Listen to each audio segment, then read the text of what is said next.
Telangana BJP chief సమక్షంలో హుజూర్నగర్ నియోజకవర్గానికి చెందిన పలువురు ప్రముఖులు కమలం గూటికి చేరారు. ప్రధాని దేశ చరిత్రలోనే 12 సంవత్సరాల పాటు నిరంతరాయంగా విజయవంతమైన పాలన అందించిన తొలి ప్రజా నాయకుడని వ్యాఖ్యానించారు. వికసిత భారత లక్ష్యంతో దేశం వేగంగా అభివృద్ధి చెందుతోందన్నారు. కేంద్ర ప్రభుత్వం అమలు చేస్తున్న జన్ ధన్ యోజన, పీఎం కిసాన్, గరీబ్ కళ్యాణ్ అన్న యోజన వంటి పథకాలు పేదలు, రైతులకు ఎంతో ఉపయోగపడుతున్నాయని చెప్పారు. పార్టీలో చేరి సమాజానికి దేశానికి సేవ చేసేటటువంటి ఆలోచన ఒక రాజకీయ పార్టీ ద్వారా అవుతుందని చెప్పేసి మరి వారితో చేరినటువంటి యొక్క మహేశ్వరి గారు, లింగయ్య గారు, నరసింహారావు గారు వీరందరికీ కూడా నేను స్వాగతం తెలుపుతున్నాను బీజేపీ యొక్క కుటుంబం సభ్యులుగా. అంతేకాకుండా ఈరోజు 12 సంవత్సరాలు నరేంద్ర మోదీ గారు వారి పదవీ కాలం పూర్తి చేయడం జరిగింది.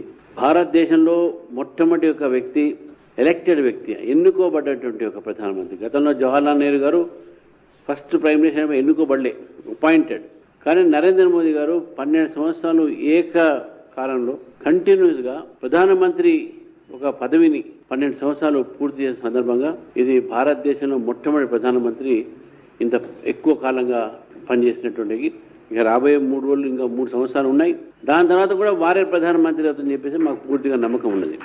అయితే ఈ 12 సంవత్సరాల్లో కూడా భారతదేశాన్ని వికసిత భారత్ వైపు తీసుకుపోతూ వికసిత భారత్తో పాటు అనేకమైనటువంటి ఒక ప్రజా సంక్షేమ పథకాల్ని ప్రజల్లో తీసుకురావటము, ప్రధానమంత్రి జనధన యోజన కింద పేదవాళ్లకు బ్యాంకు, ప్రధానమంత్రి కిసాన్ సమ్మాన్ యోజన కింద పేద రైతులకు 6,000 రూపాయలు ఏడాదికి ఇన్వెస్ట్మెంట్ సపోర్టు, అదేవిధంగా ఈ యొక్క 5 కిలోల బియ్యము లేకుంటే 5 కిలోల గోధుమలు ఉచితంగా ప్రధానమంత్రి గరీబ్ కళ్యాణ్ అన్న యోజన కింద వారు ఇస్తున్నటువంటి ఒక ఈ ఉచితంగా ఇచ్చేటువంటి ఆహార ధాన్యం.